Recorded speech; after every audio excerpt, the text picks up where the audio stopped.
Kecha kechki payt ishdan qaytdim. Joy qidirib yurdim-da, endi uyda oldida parkovka bo'sh joy topdim, xursand bo'ldim. O yaxshi joy qo'yaman endi, ertaga yakshanba dam olaman dedim. Mana yakshanba hozir mana chiqqanman, mashinani oldiga kelsam, yangiliklar. Mana yerda chiziq paydo bo'libdi. Mana bu bor edi. Oldindan bordi, bu bor edi. Mana bu chiziq paydo bo'lgan. Endi qo'lingizga o'tkazasiz. Sezilarli. Endi polirovka bilan olinsa kerak-ku. Baribir ham deb qirilganda endi chiziq. Keyin mana yerda ham yana bitta chiziq. Bu ham endi xuddi pichoq bilan mana aytan qarang, chiziqni qarang, rovni endi pichoqni olib qirganda endi bu.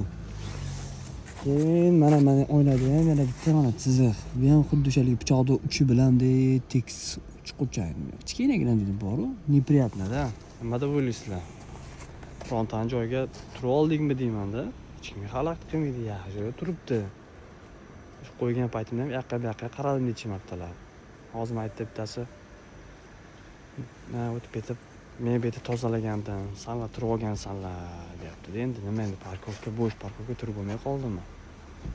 Hayron qolyapman-ku. Har kun chiqib nima endi yangilik ko'ramizmi deyman-da. Nima bu endi? Kim edi bu? Nima edi bu? Qaysi maqsadda qilingan endi? Ay.